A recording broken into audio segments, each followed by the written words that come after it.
Damos paso ahora entonces a la presentación de don Hernán Benavides Jiménez, psicólogo de la Pontificia Universidad Católica de Valparaíso, quien ha trabajado en la Dirección de Desarrollo Curricular de la misma y hoy forma parte del proyecto Alpha 3 Spring. Además se desempeña en el área de la musicoterapia en el tratamiento de la discapacidad. Y la presentación entonces dice relación con la formación universitaria instrumental hacia la formación integral, una propuesta educativa desde la responsabilidad.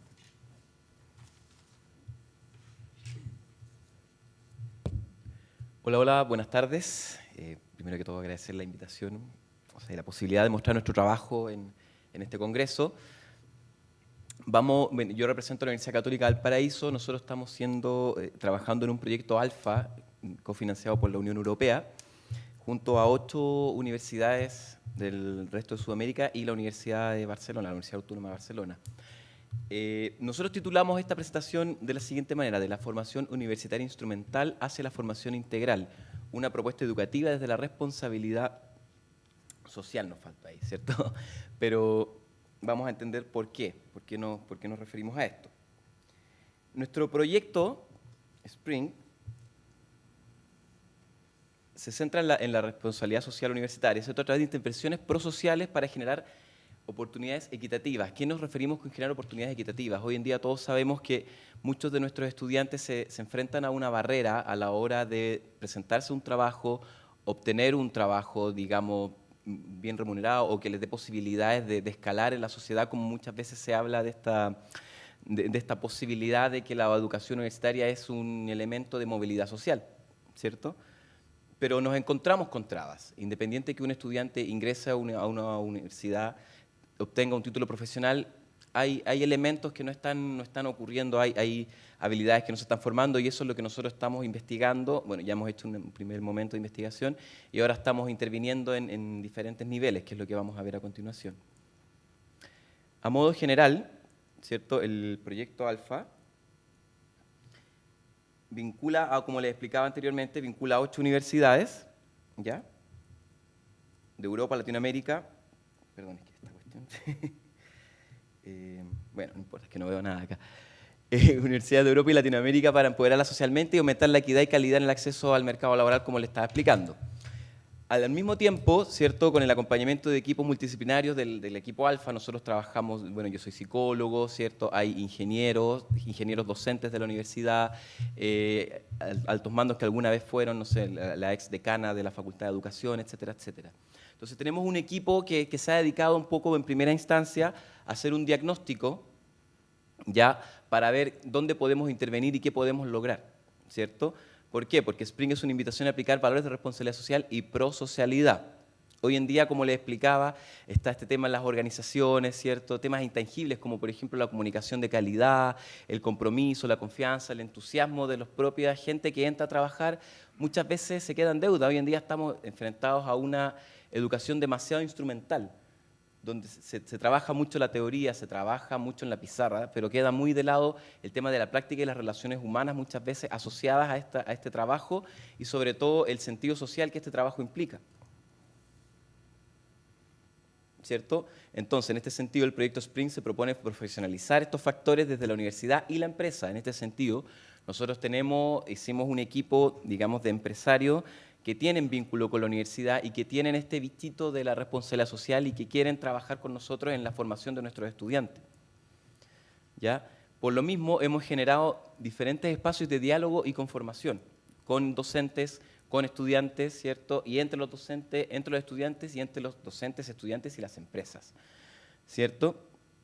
Entonces, por ejemplo, en las universidades estamos aplicando un modelo de renovación curricular al interior de algunas escuelas de la universidad, en donde se están incorporando estos elementos de responsabilidad social y de prosocialidad, y al mismo tiempo trabajando estas habilidades que se están un poco de lado, que nosotros las titulamos como habilidades blandas, ¿ya? O habilidades para la vida también, si se quiere decir. Por otro lado, en las empresas estamos haciendo un proceso de instalación de estándares de evaluación de prácticas. ¿Para qué? Para que el seguimiento en las prácticas universitarias sea real. Hoy en día la práctica muchas veces se queda en que el estudiante va a una empresa, cumple un par de tareas, el empresario hace un informe que muchas veces no tiene mucha trascendencia, llega a la universidad califica y el estudiante se titula. Pero ¿qué pasa en el proceso de la práctica? ¿Cierto? ¿Qué le falta al alumno? ¿Qué sabe el alumno? ¿Qué quiere el empleador de ese alumno? ¿Cómo enseña el empleador a este alumno? Etcétera. Y cómo la universidad se vincula en este proceso. ¿Se pasó una diapositiva? No, se pasó más rápido nomás. Bueno, pero también queremos definir qué es lo que entendemos por responsabilidad social, ¿cierto? Si vamos a hablar de responsabilidad social, entendámoslo. Entonces, en esta definición tenemos 3 elementos. El qué de la responsabilidad social, el valor o categoría ética a través de la cual las personas, grupos u organizaciones actúan con respeto por la dignidad de las personas y sus derechos inalienables. Por otro lado, tenemos en rojo el para qué de la responsabilidad social a favor de la equidad y el bien común, ¿cierto? Y finalmente, el cómo de la responsabilidad social, que se asume con empatía, confianza genuina, estima por el otro, convicción, intencionalidad, actitud, voluntad, creatividad, iniciativa y compromiso activo, ¿cierto? Y, por otro lado, ¿qué entendemos por prosocialidad? Porque estamos hablando de responsabilidad social y prosocialidad. En este sentido, la Universidad Católica se plantea como desarrollador de todo este modelo de responsabilidad social y de la mano con la Universidad Autónoma de Barcelona, que está desarrollando el modelo de prosocialidad, y juntos estamos armando este modelo Spring, al que le hemos dado título, que lo vamos a ver un poco más adelante. Prosocialidad es un concepto surgido básicamente de la psicología como un antónimo a lo antisocial. Si yo soy antisocial, lo contrario sería ser prosocial, ¿cierto? Que estudia y demuestra los factores y beneficios que las acciones de ayuda, solidaridad, del dar y compartir y cooperación tiene para todas las personas, grupos, sociedades que se implican en ellas, sea como autores o receptores.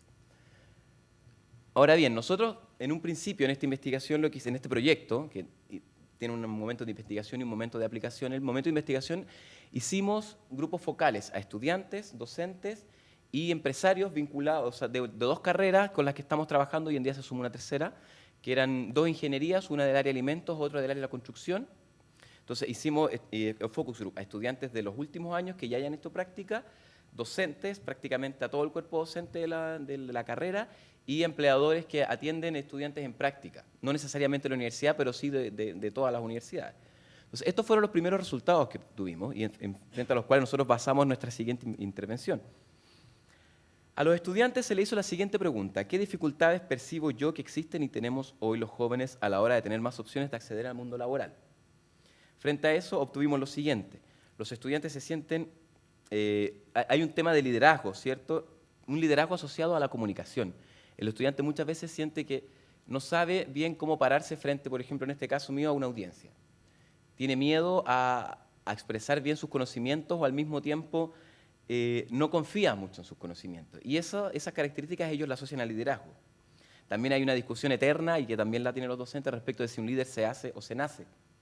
Hay estudiantes que dicen, bueno, yo soy líder porque sé pararme frente a todas las situaciones, pero también hay otros que entienden que el liderazgo puede ser de contexto, etcétera, etcétera, o un líder en una situación puede no serlo en otra. Es una discusión sin fin.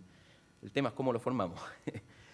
También hay un tema de seguridad, como lo explicaba antes, que tiene que ver con confiar en sus conocimientos y capacidades profesionales, y al mismo tiempo ellos se plantean si esta seguridad puede ser formada o no, dado que en la universidad mucho de lo que se forma no tiene que ver con habilidades sociales, sino con conocimientos técnicos, ¿cierto? Y al mismo tiempo ellos hacen referencia a una práctica temprana. Las prácticas en la universidad, por lo menos en la Católica, en estadios más avanzados de la carrera. O son muy acotadas, 1 mes, 2 meses máximo. Entonces ellos apelan un poco a tener práctica constante en las mismas asignaturas para quizás ir soltando y desarrollando estas habilidades.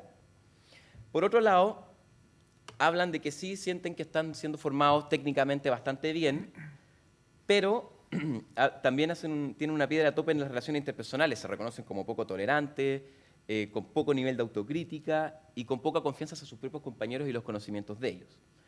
Al mismo tiempo, respecto del mundo laboral, sienten que van con poca experiencia práctica al mundo laboral en primera instancia, y por otro lado, no manejan bien cómo valorizar su trabajo. ¿A qué me refiero con esta valorización del trabajo? Hoy en día las empresas dicen pretensiones de sueldo. El estudiante dice, ¿pero qué pongo? Porque si pongo mucho, a lo mejor no me van a dejar porque estoy cobrando mucho, pero a lo mejor hay otro profesional que va a cobrar poco y se va a quedar ese con el trabajo. Entonces, ¿cómo abordan esta situación? ¿Ya? Y por otro lado, se reconocen como alumnos un tanto desordenados a la hora de ser democráticos en su proceso de aprendizaje. ¿Qué quiero decir con esto?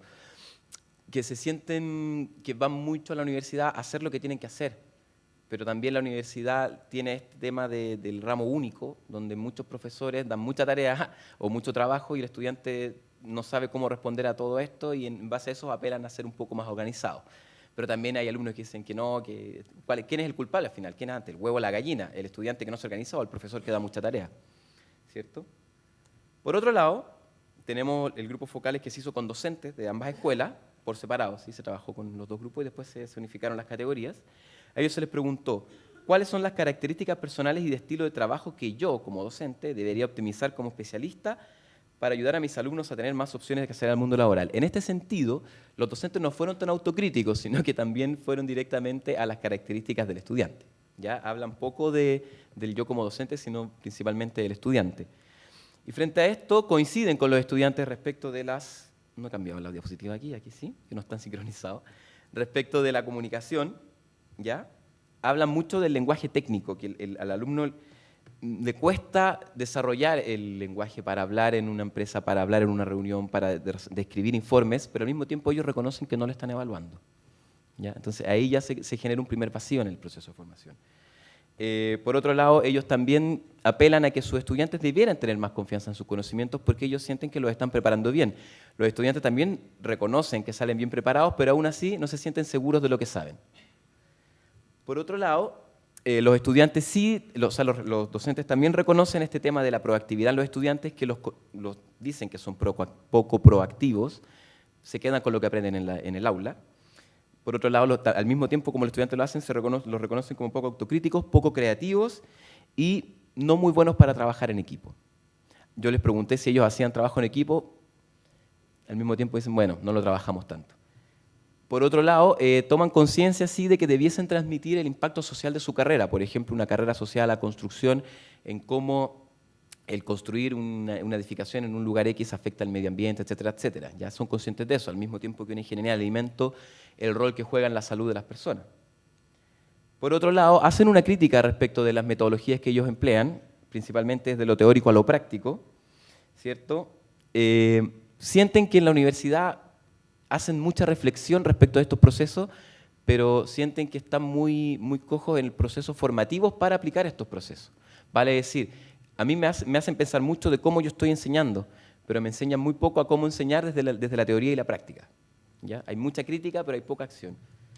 Y por otro lado, ellos sienten que a los estudiantes los están tomando en una etapa muy tardía de la formación. ¿Ya? O sea, dicen, muchas de estas competencias que el alumno necesita tiene que traerlas desde la clase, desde el hogar o desde su formación primaria. Entonces se sienten como atrapados ya con muy poco tiempo para lograr hacer los cambios que el alumno necesita para entrar a la universidad. Finalmente, los empleadores coinciden mucho también con la visión de los docentes y de los estudiantes, principalmente en que ellos sí reconocen que los estudiantes llegan con un lenguaje técnico no muy desarrollado, con poca confianza en sus conocimientos. También ven el tema de las... Perdón, estoy leyendo mal. Bueno, el liderazgo lo reconocen también, ¿cierto? Que el alumno muchas veces no llega en esta posición de líder, o cuando llega como líder lo único que quiere es ser jefe. Hablan de este síndrome del gerente, que todos los estudiantes ahora quieren ser jefe. Nadie, como decía un profesor de construcción, nadie se quiere embarrar los bototos. ¿Ya? No, ellos quieren trabajar en oficina y ganar millones de pesos inmediatamente. Por otro lado, también reconocen que hay una carencia en habilidades comunicativas, en los temas de trabajo en equipo, en la confianza para tomar decisiones y, bueno, la actitud de jefe, como les comentaba. Por otro lado, sí reconocen que la mayoría de los estudiantes vienen con todos los conocimientos técnicos que ellos requieren, e incluso ellos dicen que si algún estudiante no trae todos los conocimientos, no importa, yo lo formo, porque ahí se está asegurando un profesional a futuro. Claro que hoy en día también tenemos una realidad en que hay mucha rotación profesional, donde los alumnos o los nuevos profesionales van de un lugar a otro, ¿cierto? Y no van comprometiendo, van haciendo carrera en un lugar concreto. Hablan también de las relaciones interpersonales como un valor importante, ¿cierto? La tolerancia, la autocrítica y la buena disposición. Y les cuesta ver a los estudiantes que se tomen la práctica como un desafío profesional. Lo ven como algo como si para los estudiantes fuera un mero trámite. Y voy, hago mi práctica y recibo mi título. Bueno, frente a todo esto, nosotros definimos que lo más importante en este sentido entonces son las competencias blandas, la formación técnica y cómo acercamos esa formación técnica con las competencias blandas, habilidades para la vida, y al mismo tiempo desarrollamos también las características personales y de relaciones interpersonales que están en falta. En base a esto nosotros generamos un modelo donde están estudiantes, empleadores y profesores juntos. Tenemos un equipo de estudiantes que van a hacer prácticas, que ahora se los voy a mostrar en lo que hemos definido el modelo, y ya me queda poco tiempo. Ahí tenemos 3 cuadros, ¿cierto? Al medio está el modelo, donde ¿qué significa esta figura? La sinergia, ¿ya? En donde uno depende del otro y el otro depende del otro y están todos correlacionados. No hay ni un elemento sobre el otro, ¿ya? O sea, la formación de los estudiantes depende tanto de los docentes como de los empleadores, y el trabajo del empleador depende de lo que suceda con el estudiante y con el docente, etcétera, ¿ya? Entonces, como vemos acá, tenemos 3 cuadros y 3 líneas de distintos colores, verde, roja y azul, ¿cierto? La verde corresponde a los profesores, ¿cierto? La roja corresponde a los estudiantes y la verde corresponde, digamos, a los... O sea, la azul es estudiantes, la roja son profesores y la verde son empleadores. ¿Ya? Entonces, esto se divide en 3 niveles. Un primer nivel de formación donde tanto docentes y estudiantes hacen un trabajo de desarrollo de su responsabilidad individual, ¿cierto? Estamos trabajando principalmente con docentes y estudiantes en la sensibilidad respecto a la responsabilidad social y el desarrollo de valores, actitudes y habilidades interpersonales. Estamos haciendo talleres, estamos trabajando con docentes, etcétera, etcétera. Hay un segundo nivel, ¿cierto? Que se basa en la pregunta, bien social que cuida mi profesión, vale decir, ¿qué es lo que aporta mi profesión a la sociedad? ¿Cierto? Y eso también lo estamos haciendo y atacando desde un proceso de renovación curricular, donde los estudiantes que van a hacer prácticas el próximo año, en el tercer nivel, participan de estos digamos, ramos modificados, donde tiene este componente de responsabilidad social. Y por otro lado viene un tercer nivel de prácticas profesionales, donde la universidad acompaña al estudiante en su proceso de práctica de manera más real, ¿cierto? Y nosotros establecemos aquí, viene el otro cuadro, este link con los empleadores para pues, generar, en primer lugar, un instrumento de evaluación de práctica en conjunto con el empleador respecto al lugar de trabajo que tenga estos componentes, que evalúe las habilidades que vimos anteriormente, ¿cierto? Que las trabajemos, que vean cuáles son prioritarias para la empresa y asimismo se evalúa al estudiante respecto de esto. Entonces el estudiante sale con un cuerpo y una práctica mucho más completa. Eso. Muchas gracias. Bien. Muchas gracias, Hernán.